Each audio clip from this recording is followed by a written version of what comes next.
Bueno, estamos de regreso, como decía yo, anunciaba yo, con un presidente partido de la nueva mayoría, Ignacio Walker, presidente de la Democracia Cristiana, senador de la Democracia Cristiana, que va a cumplir 4 años y medio, creo, en la presidencia de la Democracia Cristiana en marzo, 29 de marzo, hay elecciones en la ADC.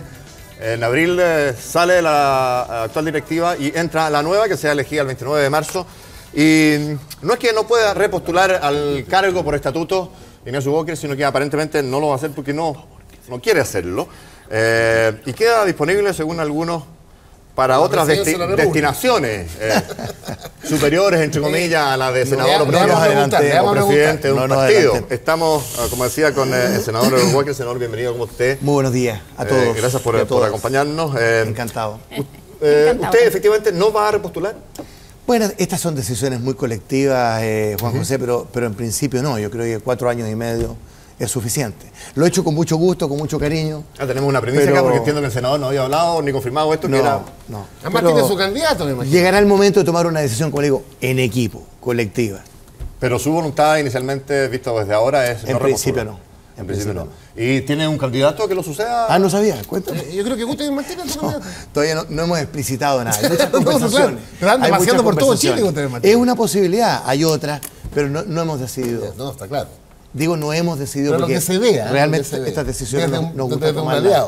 Y estas especulaciones de la prensa, que por años el senador lo han sindicado como una posibilidad de carta presidencial a usted de la Democracia Cristiana en las próximas presidenciales de 2017. Pero usted la ha descartado permanentemente, no la ha descartado, no la ha confirmado nunca. Me gustaría saber si ahora ya tiene cierta claridad respecto de eso. Pero mira, uno, Juan José, yo lo he dicho y lo reitero, mientras sea presidente del partido no tengo agenda propia, punto. Porque una de las cosas que hemos querido hacer en la dirección partidaria es tratar de hacer una gestión con todos y para todos los demócratas cristianos, mientras menos agenda propia, individual, uno tenga mejor. Segundo, es prematuro el tema presidencial. Tercero, cualquier decisión va a ser una decisión colectiva, en equipo, comunitaria. ¿No es cierto, Eduardo? No puedo, no quiero. No puedo, no quiero, no veo. Sobre todo comunitario. Gran filósofo del comunitarismo, por eso lo digo. ¿Usted se vio en una primaria nueva mayoría, senador? Bueno, es que no hemos definido... Nacho es el candidato natural de la Democracia Cristiana. Bueno, gracias, Pancho, pero es obvio. Te quiero decir en serio. Es que de verdad, yo creo que hay trabajado para eso, además. Bueno, hemos trabajado por el país. Has logrado una identidad de la Democracia Cristiana, la disidencia como que se ha acoplado a tus posturas, completamente legítima. Y así como yo veía a la Jimena Rincón y a Claudio Orrego en la vuelta anterior, yo no veo otro liderazgo que encarne más la democracia cristiana que el tuyo. No, te lo agradezco, pero lo que estoy de acuerdo contigo es que hay una línea política, yo creo, en la democracia cristiana que ha concitado un amplio acuerdo interno. Yo estaba ayer todo el día en Puerto Montt, en la región de los lagos, la semana pasada en Linares, la próxima voy a Arica, Iquique, Antofagasta, estuve antes en Temuco, y uno constata que esa línea política de perfilar, ¿no es cierto?, una democracia cristiana con una cierta identidad para enriquecer la propuesta del gobierno de la nueva mayoría, tiene un amplio apoyo hoy día internamente. Yo estoy de acuerdo con eso. Pero la otra parte de la pregunta, la primaria para el próximo año. Cuando lo invitemos en abril, le preguntamos. En marzo, yo creo. Abril, mayo. No, sí, porque ya está jugada la cosa. No, lo de la primaria es un poco prematuro también, Juan José, porque yo siento que estamos creando el ambiente en la nueva mayoría del escenario de la elección municipal. Y ya estamos trabajando en eso. Y muy desde abajo, con las comunas, con las regiones. Y eso va bien encaminado. El tema del 2017, cómo vamos a construir ese escenario, si con primarias, si primera vuelta, qué tipos de primarias, creo que es un poco verde, lo digo en serio. Lo que pasa es que me interesa, antes de ir a la nota y abrir el panel y otros temas que hay, la opinión de Eduardo sobre esto. Eduardo, desde tu también identidad de sedio. Era que no decir Eduardo. ¿Tú ves el liderazgo del senador como un liderazgo al interior del partido presidencial? Pero no lo hagan comprometer a Eduardo aquí. A ver, yo defiendo a Eduardo. Yo creo que Ignacio ha tratado de hacer una conducción integradora. A mí personalmente nunca me ha gustado cuando a los presidentes de los partidos, y menos al que milito permanentemente, se le está hostigando interiormente. Eso yo creo que afortunadamente está superado. Yo quisiera pensar de que efectivamente el país ha valorizado en este año el rol de la democracia cristiana, que lo creo un rol muy importante como un factor de apoyar el cambio social en democracia con solvencia técnica a través del diálogo, y entiendo que para Ignacio como presidente del partido es complejo referirse a este tema, entre otras cosas porque efectivamente falta mucho y no hay que caer en el juego de empezar en discusiones presidenciales cuando todavía no se cumple un año de gobierno, pero efectivamente Ignacio es un liderazgo importante del partido y podrá tomar las decisiones que corresponda cuando corresponda con total legitimidad, en mi opinión personal. La DC, senador, y el PR no estamos disponibles para experimentos refundacionales, lo dice usted. El humanismo laico y el cristiano. Ernesto Velasco en una entrevista común, digamos, que era en el Mercurio hoy día. Esto tiene que ver con formar un nuevo frente al interior de la nueva mayoría. Mira, más que un frente, Juan José, hace algún tiempo en la bancada de diputados, liderados por Marco Espinosa, el jefe de bancada del Partido Radical, Matías Walker de la Democracia Cristiana, son 28 diputados, casi un cuarto de la Cámara. Ha ido teniendo lugar un proceso de acercamiento muy interesante y hace 2 semanas nos juntamos las dos directivas del Partido Radical, el Partido Demócrata Cristiano, y constatamos un gran nivel de convergencia. Yo decía por ahí, no está en la entrevista, pero lo decía en la reunión, radicales y demócratas cristianas hace tiempo que nos estamos buscando. Hace décadas. Además estuvieron juntos. Frei Montalva tuvo la intención en su momento de tratar de buscar un acuerdo. Estuvieron juntos. Estuvimos Del 90 al 97. Sí, del punto de vista de los pactos. Pero entre el 64 y el 70 era la alianza obvia que se dio al construir. Exacto. Que no se produjo. Y Frei Montalva hizo un intento serio de lograrlo. Bueno, pero entonces, esa es la historia. yo creo que a propósito... Muy importante la historia. Está bien. Seamos claros. En Chile hay 12 partidos políticos de izquierda. Así es. 5 de los cuales están en la nueva mayoría. Y este es un gobierno de centro-izquierda. Pero el Partido Radical es de izquierda. Es que ahí está ¿O no? el matiz. Es que por eso le digo. Porque nuestro amigo José Antonio Gómez, que lo estimo mucho, durante 4 años definió al Partido Radical como partido de izquierda. Por supuesto. Y yo le decía, pero José Antonio, ustedes tienen 150 años de historia. Hay también una presencia en el centro. Bueno, entonces, con Ernesto Velasco hemos constatado que hay un espacio político, no solo del centro, la clase media, el mundo independiente, ese electorado moderado, que está huérfano de representación política. Yo creo que este acercamiento entre la democracia cristiana y el Partido Radical es bueno para el país y enriquece a la nueva mayoría. En esta entrevista común, senador, hay varias frases que destaca el mismo diario que la publica, ¿no es cierto? Nuestra Constitución, que la nave no se desestiva a la izquierda, una de ellas, otra, la nueva mayoría tiene que tener sentido de la responsabilidad, y en fin, se van citando varias cosas junto con críticas a los liderazgos caudillistas o personalistas de Andrés Velasco y Marco Enrique Dominame. Efectivamente hay un discurso menos de izquierda del que le conocíamos al Partido Radical. Más que izquierda-derecha, Juan José, yo pienso que nosotros podemos recoger una parte de un cierto sentido común ciudadano. Yo creo que en muchas cosas nos hemos ido como alejando, lo digo autocríticamente, en primera persona plural, de un cierto sentido común ciudadano, de un cierto sentimiento en la clase media, de una clase media que creo que está huérfana de representación política. En muchos sentidos. Muy diversa. No hay nada exclusivo en lo que estoy diciendo, ni que queramos nosotros apropiarnos. Por supuesto que es un tema más complejo, pero a mí me gusta esta foto, este acercamiento, esta convergencia entre la democracia cristiana y el Partido Radical, tratando de aportar también moderación, sensatez, racionalidad a una política que está crispada. Al contrario, Sensu, senador, y leo de sus declaraciones, ¿no hay nada hoy día presente de lo que usted dice que hay que poner? No, pero ha habido mucho ruido. Ha habido temas mal planteados. Ha habido proyectos con muy poca solvencia técnica. Ha faltado trabajo prelegislativo. Hay que ponerle más fuerza a los acuerdos, como lo hicimos en la reforma tributaria, que yo creo que esa foto y esa noticia fue buena para el país, ¿no? Entonces, en ese sentido, este acercamiento, esta conversación, no excluyente ni exclusiva, ¿no es cierto? Yo fui recibido por el Pleno del Comité Central del Partido Socialista hace 3-4 semanas y quedé muy contento con esa experiencia. Con los demás partidos de la nueva mayoría quiero decir que tenemos un diálogo permanente, pero este acercamiento de alguna manera es bastante inédito en la última década. Refuerza el centro en la centroizquierda. Vamos a empezar a cerrar este tema porque vamos a ir a temas educacionales, pero Gonzalo, yo tengo una pregunta para el senador. Hay algo interesante en lo que dice el senador, habla de este divorcio político entre el gobierno y su reforma y esta clase media, un sentido común. Ahí hay un ángulo porque también en la prensa hoy día se hace un análisis de a quién escucha la presidenta Bachelet. Y más allá de los nombres que están en disputa, si hay un factor común en esos nombres, es que no hay nadie de la democracia cristiana mencionado. No estoy diciendo que sea real, no estoy diciendo que sean los que son, pero hay algo cuando en ese ni en la primera línea de los más cercanos al segundo piso, ni siquiera en el gabinete de ministros, ni siquiera en los asesores más de segunda línea política, no hay nadie de la democracia cristiana. Entonces, a mí me hace sentido. El coordinador a mí de me la hace, reforma a mí me hace sentido cuando yo escucho Andrés aquí que el Palma. presidente de la democracia cristiana dice: nosotros queremos aportar en el sentido de algo que al gobierno le falta, ¿ah? Que es escuchar a la clase media y que es escuchar ese sentido común del que ha crecido la reforma. Y digo, bueno, ese reclamo, porque hasta ahora lo habíamos escuchado en una lógica más de cupos, es decir, en el gabinete, ¿ah? Y uno se podía distraer en términos de que lo que la democracia cristiana estaba pidiendo era un cupo más en el gabinete.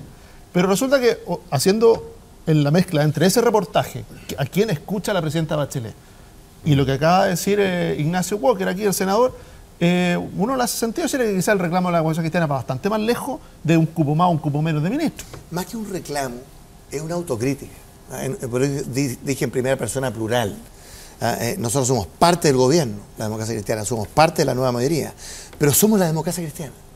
Y tenemos un punto de vista que aportar, ¿no? Y claro, de alguna manera la nave se nos ha ido desestivando en algún sentido, y nosotros tenemos un aporte que hacer, no para torpedear, no para remar al revés, sino para enriquecer la propuesta del gobierno y de la nueva mayoría, ¿no? Y ese es un poco el sentido de esto que hemos llamado la identidad sin complejo. Ahora, ha pasado casi un mes, senador, más o menos, del Consejo Nacional Extraordinario, en el que la DC puso el foco en el maltrato que acusó haber recibido o está recibiendo de sus socios, algunos de ellos de la nueva mayoría, especialmente del Partido Comunista, pero en el que también habló de ausencia, falta o la necesidad de mejorar la conducción política. Ha pasado este tiempo, que yo digo casi un mes, senador. ¿Ha cambiado algo eso desde ese Consejo Extraordinario? Está cambiando y para bien, porque hay conciencia. ¿Ah? ¿Qué ha cambiado? En los partidos de la nueva mayoría. No, hay una forma de relacionarse, de coordinarse. A ver, aquí hay un déficit de gestión política. Perdón, para decirlo en castellano, el PC agachó el moño respecto a la DC. ¿Qué me está queriendo decir? Esto no es un tema con el PC. Ajá. Yo quiero decirlo. Pero este consejo fue por eso. Juan José, Perdón, déjame tratar de responder. Sí. Yo creo que el Partido Comunista en estos 8 meses ha actuado en general como una fuerza política seria, responsable. Salvo 2 episodios que todos conocemos. Mis problemas han sido más bien con dirigentes de a veces del Partido Socialista, del PPD, ¿no es cierto?, que han sido, muy ofensivos, destemplados, etcétera. Entonces, aquí nosotros lo pusimos en positivo en ese Consejo Nacional. Llamamos a reforzar la conducción política. Mañana lunes primero, tenemos 6 horas de reunión, desde las 5 a las 11 de la noche, el Comité Político Ampliado, con los jefes de bancada, para justamente ver cómo afianzar, mejorar la coordinación, la conducción política. Porque hay un déficit de gestión política. ¿Y eso se lo atribuye Ese no es usted? un misterio. Yo no estoy apuntando con el dedo, Juan José. Pero estoy diciendo que entre nosotros, en la nueva mayoría, en el gobierno, tenemos que hacer esfuerzo, ¿no?, para mejorar ese nivel de conducción política. Porque hay una percepción de desorden. Hay que fijar las prioridades. Hay que pensar más estratégicamente. Ha habido mucho ruido, como yo decía, temas mal planteados, falta de trabajo prelegislativo. Entonces, todo eso... Sí, en ese cónclave, senador, ampliado. No es un cónclave, es un comité político ampliado. Por supuesto, no va a estar encabezándolo la presidenta de la República. No. ¿Usted cree que es necesario, o hubiera sido necesario que ella estuviera? No. Yo creo que hay un nivel de liderazgo político no presidencial, ministerial, parlamentario, de los partidos. Esta es una mesa de 3 patas. Así se hacía. Que es muy... Siempre, fuimos ministros juntos aquí con Francisco Vidal, el presidente Lagos. Cada presidente le impone, ¿no es cierto?, su propio sello, pero al final la mesa de 3 patas, gobierno, parlamento, partido, que no es un equilibrio fácil cuando hay 7 partidos políticos, ¿no es cierto?, cuando hay proyectos de ley que crean una cierta reacción adversa en sectores de la sociedad que a lo mejor no lo habíamos imaginado o no lo habíamos sopesado. Bueno, todo eso tiene que ser... Eso es mejorar la conducción política.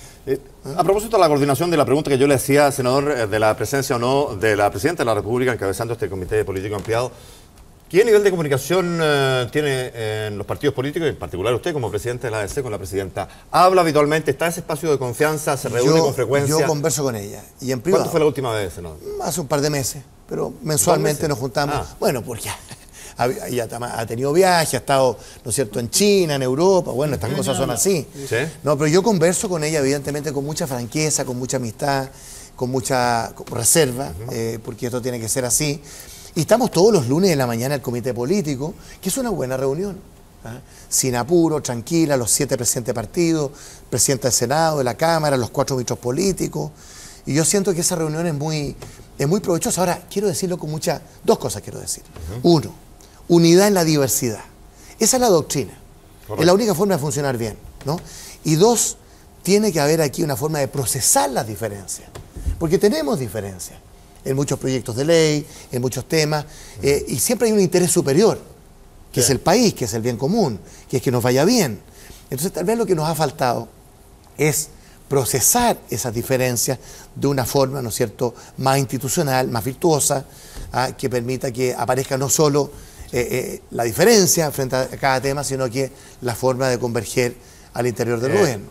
Para avanzar, antes de abrir el panel, los invito a ver una nota que tiene que ver con la interpelación del miércoles, ¿no es verdad? Fuimos a Paraíso y al Congreso, evidentemente, el miércoles para extraer el ambiente, ¿no es cierto?, antes, durante y después de la interpelación, que tuvo un desarrollo menos accidentado del ministro Izaguirre, me refiero, que otras, porque la tribuna fue desalojada a muy poco andar el inicio de este proceso, que se inició a eso a las 5 o 5:30 de la tarde. Vamos a nota de interpelación, regresamos con el senador y el resto del panel.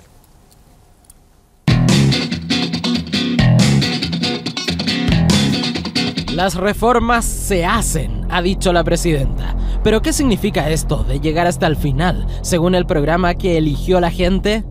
Pongámoslo en un ejemplo. Imagine que usted se levanta en la mañana y decide que volverá a casa tras su jornada laboral con rico sándwich para compartir en familia. Volverá con su sándwich, le pase lo que le pase, como que la prensa lo espere afuera del baño para hacerle preguntas. Por acá, ministro. Míreme la cara, pues. Como que haya personas que se organicen para cuestionarlo por su trabajo. Tranquila, tómate tu tiempo, respira. Le podrá pasar de todo. Que la calle esté con usted. ¿Cómo crees que a él le vaya hoy día en la interpelación? Yo creo que bien. No le preguntaría nada ahora en esta... Nada, absolutamente nada. Que siga adelante nomás. O que, tal como agradece interpeladora, A todos quienes quisieron participar, enviándonos sus preguntas a través de la página web. la calle envíe preguntas difíciles. Bueno, en verdad me interesaría saber bien el tema de la reforma. Gratuidad no de la educación, si es factible. Le podrán intentar poner contra las cuerdas. ¿Por qué no partió por mejorar la educación pública? ¿Cómo no va a ser mayor la oportunidad de elección cuando las familias no tengan que hacer copago? Cuando las familias no puedan ser seleccionadas por el colegio, sino que las familias seleccionaran el colegio. Le podrán enrostrar 1 y 1000 veces su famosa frase. La frase más desafortunada de esta reforma. Un corredor va corriendo con patines de alta velocidad. El otro va a descalzo, el descalzo del de la educación pública. Entonces me dicen, ¿por qué no entrenas más? ¿Por qué no le das mejor comida al que va descalzo? Bueno, pero que primero tengo que bajar al otro de los patines. ¿Podrá usted 1 y 1000 veces recordar cómo partía su frase? Pero déjame tratar de hacer una metáfora, que son siempre peligrosas en esto. No hablemos de metáfora, hablemos de realidades. Este es el proyecto que ustedes aprobaron. Con la eliminación del copago, aquellos niños que hoy día reciben una subvención de tan solo 65.000 pesos van a igualar a todos los otros quintiles, convergiendo a 144.000 pesos. Eso es nivelar hacia arriba. Podrá tener barra en contra. Podrá tener barra a favor. Los van a sacar, si no... Podrá ver cómo ambas barras son desalojadas cuando la cosa se pone color de hormiga. Tenga la amabilidad de abandonar o la vamos a tener que sacar a la fuerza, por favor. Llama a la Ana María. No saben qué hacer tan desesperados. Nos sacaron también. Nosotros somos concejales, demócratas cristianos, toda la nueva mayoría, apoyando la reforma educacional. Podrá seguir tras desalojo siendo interpelado sin sosiego. ¿Por qué su reforma provoca el cierre de buenos colegios? ¿Saben ustedes cuántos establecimientos han cerrado en los últimos 15 años? 3.000 colegios. Lo que ha cerrado colegio ha sido la competencia salvaje en que este modelo de mercado nos ha metido, no la reforma. Y tras largas horas, podrá ver cómo el republicano sistema sigue incólume para ser reutilizado. Hay un abuso en el uso de las interpelaciones? No es materia mía juzgarla, pero a ratos uno veía que esto tomaba un cariz un tanto teatral, digamos. No hay una estrategia de interpelaciones. Se resuelven según la situación que está afectando al país. Llevan 3 interpelaciones en 8 meses. A este ritmo van a tener 18. Se banaliza el instrumento, porque ustedes no van a venir 18 veces con la misma intensidad y el mismo dramatismo. Pero al final del día, y ahí está el símil con la postura del gobierno, pasará usted a comprar esos ricos sándwiches para llevar a casa. ¿No viene saliendo? No le echaron. Viene con completo, viene con los sanguruchos. Está bien. Eso es cumplir el plan según lo trazado en el programa.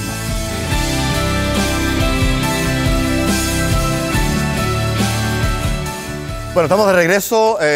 Yo voy a abrir el panel porque ya creo que es hora, así que ustedes dirán, Iván, Catalina, que han estado... Sí, o sea, creo que uno de los temas que más llama la atención del posicionamiento de la democracia cristiana en el gobierno de nueva mayoría ha sido el tema de permanentemente hablar de la afectividad, de cómo se sienten, de un tema que es difícil de entender para los que no están en el día a día del gobierno, de las relaciones de esta mesa de 3 patas, como se dice. Y también de posiciones generales, como hablar de izquierda, derecha, un centro huérfano, una serie de cosas que la verdad se entienden, las entiende poca gente. O sea, y uno de los problemas que hoy día tenemos en la política es que la gente se aleja, y se aleja porque hay códigos muy distintos entre la ciudadanía y la política. Entonces, ¿cuáles son? Y en eso después aparece normalmente una crítica más particular a temas de otras fuerzas políticas y no con respecto a los proyectos del gobierno. Entonces, cuando hablamos de los proyectos del gobierno, nunca he notado la claridad en el planteamiento de la democracia cristiana de cuál es esa, porque cuando se habla de lo refundacional, no ha sido el gobierno el que ha hablado de las cosas refundacionales. O sea, alejarse de lo refundacional podría ser la declaración de Quintana o la declaración de algunas personas en particular, pero no ha sido los funcionarios de gobierno los que han estado en esa lógica. Entonces, cuando se habla que hay problemas de conducción en el gobierno, ¿cuáles son para la gente que está en su casa, para la gente que no está en los códigos permanentes de la política?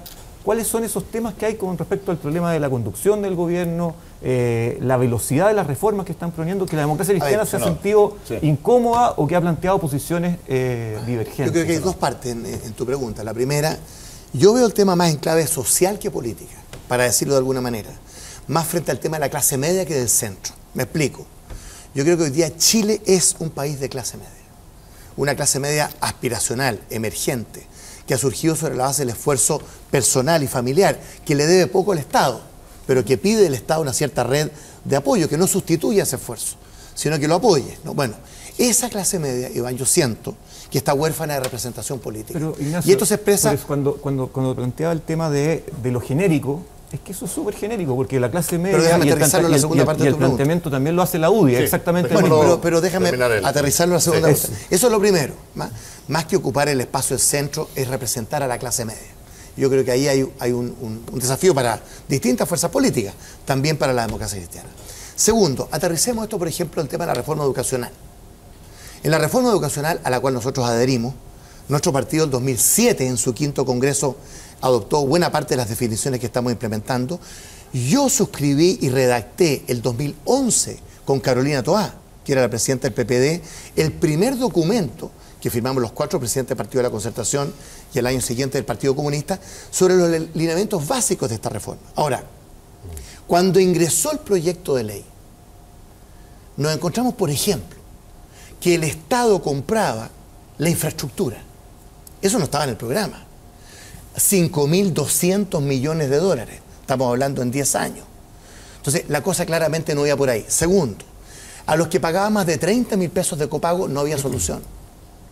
Pase la historia corta. El gobierno presentó 31 páginas de indicaciones en la Cámara de Diputados, recogiendo muchas de las sugerencias que habíamos hecho. Yo incluso en ese momento dije, es casi un nuevo proyecto.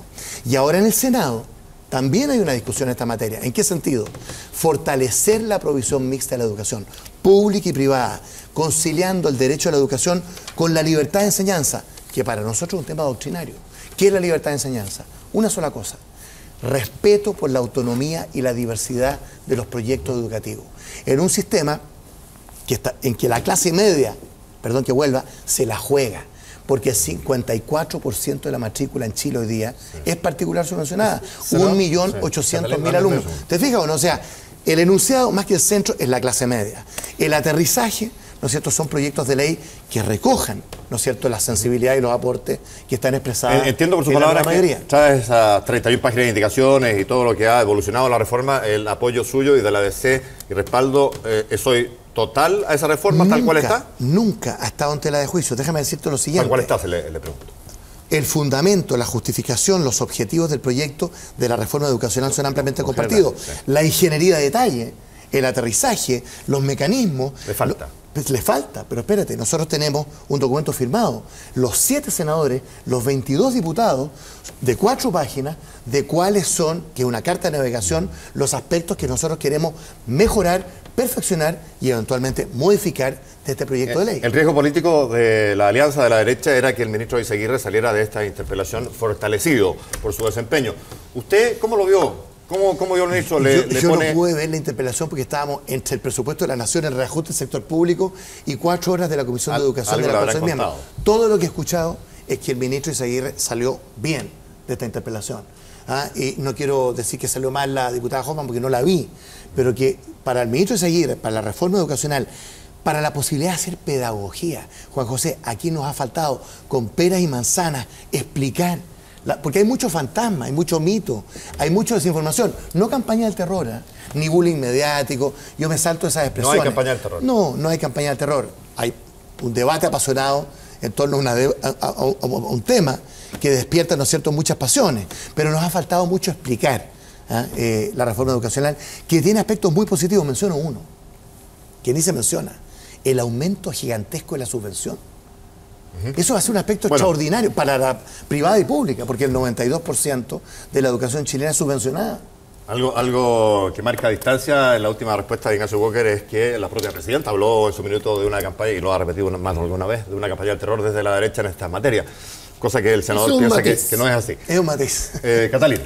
Sí, bueno, mira, la verdad es que en esta reforma yo hubiera preferido que hubiéramos partido por la educación pública, que es donde está realmente la gente que más lo necesita, que se hablara de calidad, etcétera. Pero resulta que yo le quiero hacer una pregunta, porque en octubre 4, un señor, don José Luis Velasco, profesor de la Araucanía, escribió una carta que se llamaba De emprendedor a delincuente. En esta carta él expresa cómo llegó al proyecto educativo que tenía en la Araucanía, y dice que ellos compraron un colegio que estaba en mala situación, que tomaron medidas para que ese colegio subiera en calidad respecto de las condiciones de los alumnos, que tenían muy buenos resultados en el CIPSE, etc. Pero yo le quiero leer lo que él decía en esa carta. Decía: felices seguiremos en esto si se mantienen las condiciones de libertad y de justa retribución por el trabajo bien hecho. Pero más adelante decía: esta reforma nos obliga a que el Estado nos obliga a regalarle a nuestro colegio a una fundación o corporación, perdiendo nuestro patrimonio, y a trabajar por un sueldo que fijarán personas que no han asumido ningún riesgo. Usted le contestó al señor José Luis Velasco. Le contestó en una carta y le dice, felicitándolo por lo que ha hecho, y le dice que la ADC se la va a jugar por los sostenedores y para que pueda seguir operando bajo las mismas reglas. Yo le pregunto, hoy día... No digo bajo las mismas reglas, que nos vamos a jugar por ello y por la educación particular subvencionada. Las reglas están cambiando. Bueno, eso es lo que le quiero preguntar. Sí. ¿Qué de esa respuesta suya de apoyo a José Luis Velasco hoy día se mantiene? ¿Qué cambia? Mira, yo tengo mucho respeto, Catalina, por los 5.800 sostenedores privados en Chile, que han atraído al 54% de la matrícula. Yo represento 26 comunas de la quinta región interior de Valparaíso, la Concagua, converso mucho con ellos, y estos sostenedores, que eran meros administradores en el proyecto inicial, hoy día son colaboradores, ¿no es cierto?, en el proyecto de educación. Entonces, concretamente, fin al lucro con fondos públicos en educación. ¿Qué significa para nosotros como Democracia Cristiana? 3 cosas. Primero, los fondos públicos destinados a educación vía subvención, estamos hablando de educación escolar, que son 6.000 millones de dólares, van íntegramente al proyecto educativo. Primero, lo pongo en positivo, más que fin al lucro. Segundo, estoy hablando por la Democracia Cristiana, está firmado. El sostenedor privado puede recuperar su inversión, obviamente, si no, ¿cómo va a invertir? Tercero, hay que remunerar la gestión del sostenedor privado. Lo decimos, ¿no es cierto?, expresamente, y ya lo recogió en parte el gobierno en su indicación. Entonces, no podemos estigmatizar. ¿Y quién fija esa remuneración? ¿Es empleado del Estado? ¿Vas a ser un funcionario? Esa es parte de la discusión legislativa. Esa es parte de la discusión. No está definida en la ley algunos parámetros. Pero te quiero decir, en la transición al nuevo sistema, porque hay cambios de reglas del juego, van a tener que ser personas jurídicas de derecho privado que no persiguen fines de lucro. Porque quiero decir, Juan José, perdón, una frase. Catarina, Chile es el único país del planeta Tierra que tiene un sistema que combina lucro con fondos públicos en educación, copago y selección. No existe. Y eso es una anomalía mundial. Por lo tanto, esto no es un capricho de la presidenta Bachelet o de la nueva mayoría. La reforma educacional, en su fundamento, su justificación, sus objetivos, tiene plena validez. Lo que pasa es que la ingeniería de detalle, los instrumentos, los mecanismos, realmente yo creo que han desviado la atención. Por eso decía esto del gestor inmobiliario, de comprar infraestructura por parte del Estado. Eso no es educación. La educación se juega en el aula de clase, en los profesores. Con los profesores, lógico. Hay 200.000 profesores en Chile, 90.000 en la educación pública, que seamos claros. Son los que han mantenido a flote la educación pública, junto con los municipios, y 95.000 en la educación particular subvencionada. Entonces, la carrera docente, ese es el tema que viene. Ahí se juega, ¿no es cierto?, la verdadera reforma educacional. Francisco Vidal ha sido crítico muchas veces en este panel y en otras partes de las declaraciones o críticas que ha hecho. De los matices de Walker. De los matices del senador Walker. Tiene la palabra. Con respeto. Logró su objetivo porque tiene identidad. Iba a ser el candidato, acuérdense de mí. Oye, hicimos un ejercicio la vez anterior que viniste y me quedó clarito. Yo te pregunté directamente por los principios de la reforma, tú dijiste, ¿estáis de acuerdo? Fin al lucro, hoy día se llaman positivos, fin a la inclusión. El proyecto sobre inclusión ahora. Exactamente. Yo te quiero preguntar sobre 3 temas que están o van a entrar al debate. ¿Cuál es tu opinión sobre la moción? Da lo mismo si el gobierno presenta proyecto, pero sobre el aborto terapéutico y las 3 causalidades. Primero. Segundo, tu opinión sobre la reforma laboral. Da lo mismo. Da lo mismo que se cayó algo. Se cayó, pero es algo... un micrófono. No es que sea lo mismo la reforma laboral. Se mueve mucho, Francisco. ¿Se le cayó el corazón? No. Hay 3 aspectos sustantivos en la reforma laboral. Quiero saber tu opinión. La titularidad sindical, 1. La derogación del reemplazo en la huelga, 2. Y 3. Que la negociación que viene parta del piso logrado anterior. Y tercero y último, en el financiamiento de los partidos y la política, te leí que tenías algunas dudas sobre terminar o no con el financiamiento de las empresas. Esos son lo que te quiero preguntar y no pregunto más. ¿Cuánto rato tenemos? Voy a poquito, pero 3 temas amplios. Es que las 3 preguntas voy a dar titulares nomás, titulares para ser breve. Primero, aborto terapéutico. 3 cosas.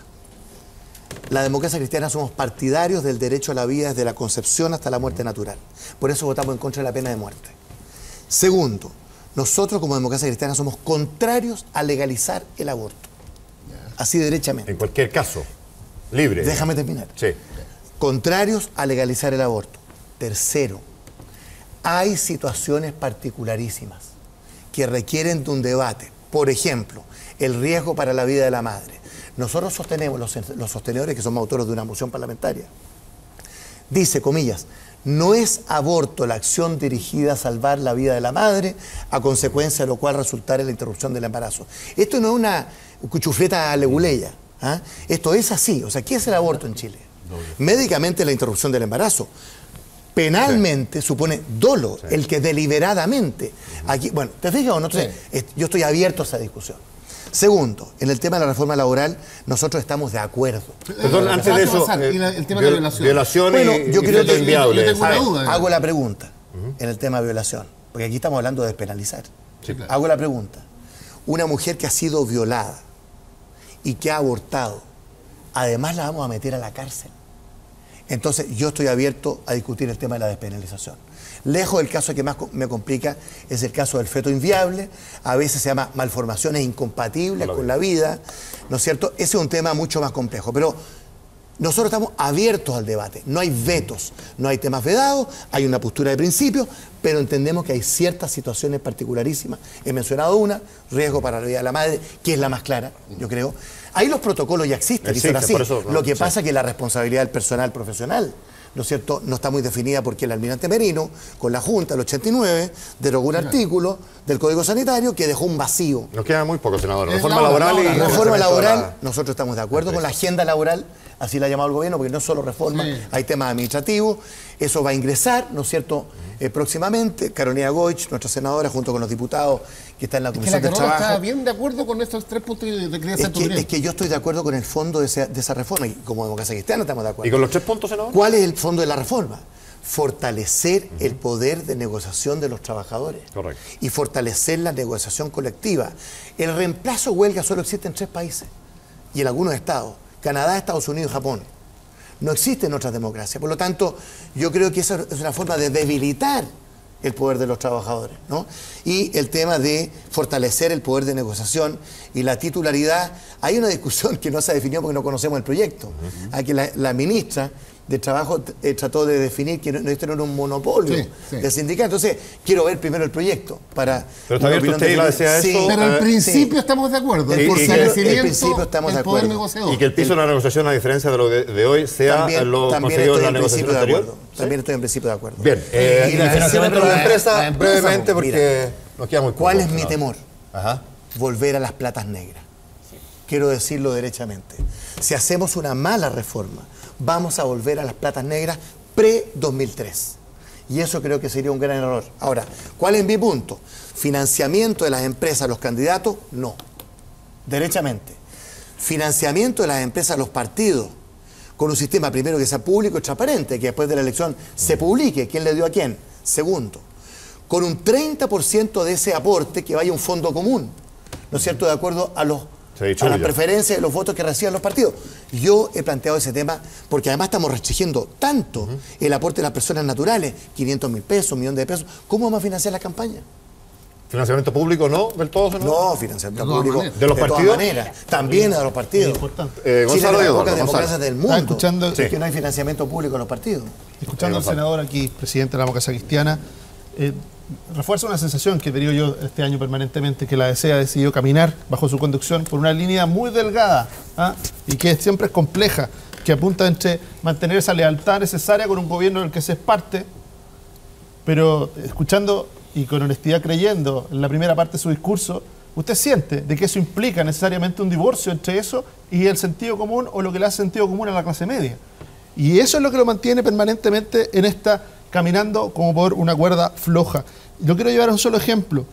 Cuando hablamos de libertad de enseñanza, usted demostró que era un objetivo central y estaba dentro de la doctrina de la democracia cristiana el respeto a la libertad de enseñanza. Pero resulta que el proyecto de reforma educacional, en uno de sus artículos, porque a veces los artículos donde están los problemas, no es las grandes declaraciones de si queremos o no queremos una reforma, sino que en los artículos que finalmente son los que terminan provocando el cierre de buenos colegios o evitándolo si es que se corrigen.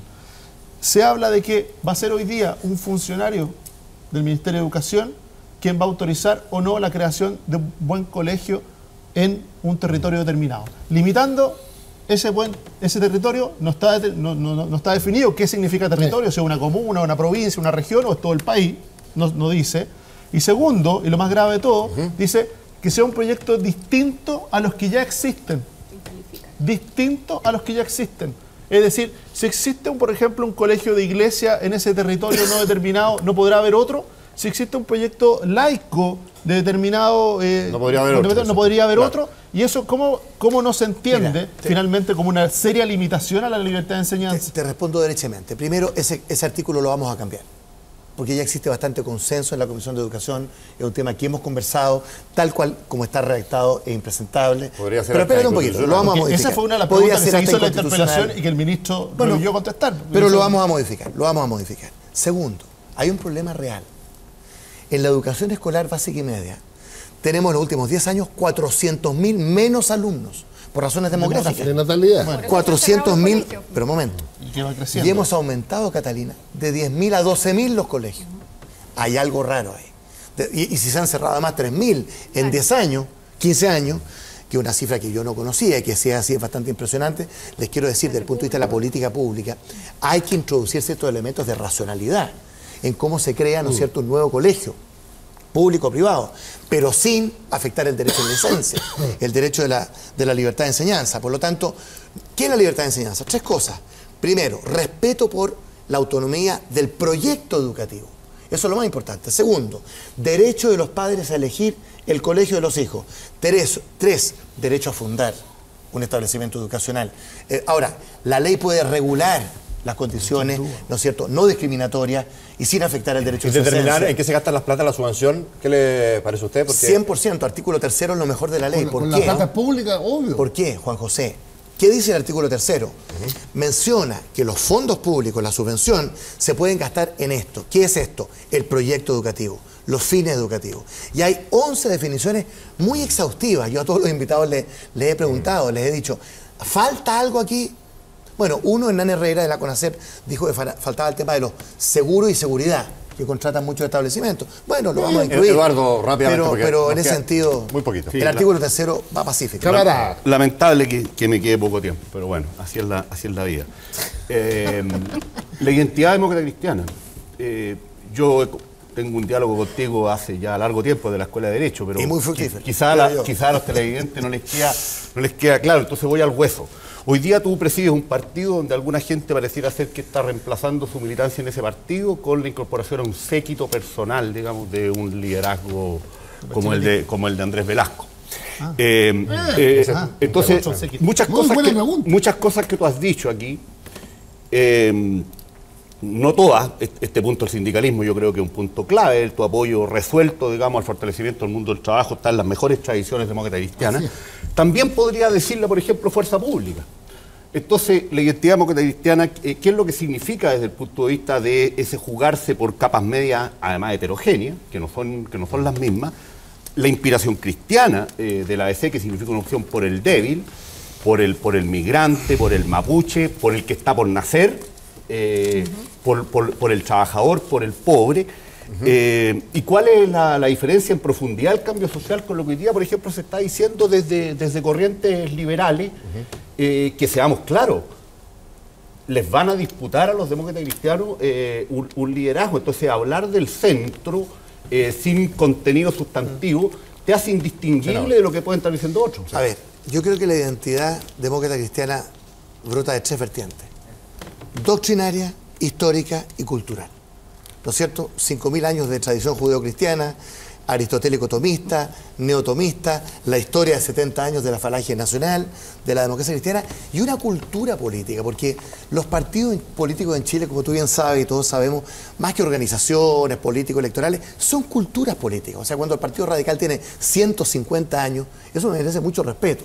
Nosotros tenemos 57 nomás, como democracia cristiana, más la falange, unos 70. Entonces, yo creo que la sustancia del proyecto demócrata cristiano, en lo doctrinario, en lo histórico, en lo cultural, está en la historia del social cristianismo, la doctrina social de la Iglesia y cómo emerge esto de la historia de Chile, de haber constituido al final una alternativa que históricamente ha sido crítica del capitalismo liberal en su momento, crítica del neoliberalismo en este momento, que fue muy crítica del socialismo marxista y los socialismos reales, ¿no es cierto?, que en fin se desvaneció, y que es crítica hoy día del populismo, del neopopulismo. Entonces, hay una vertiente social cristiana pusieron la música, que es factor de identidad, que es distinta del neoliberalismo, del neopopulismo, y los militantes que están en fuerza pública.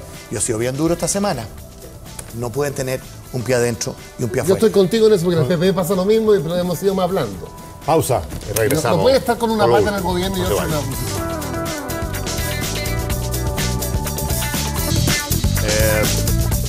Bueno, nos vamos, no nos queda nada. Tenemos que agradecerle especialmente al senador Ignacio Walker haber estado esta mañana, presidente del PDC en Estado Nacional, a los señores y señoras del panel también, y con ustedes. Lo pasamos estupendo.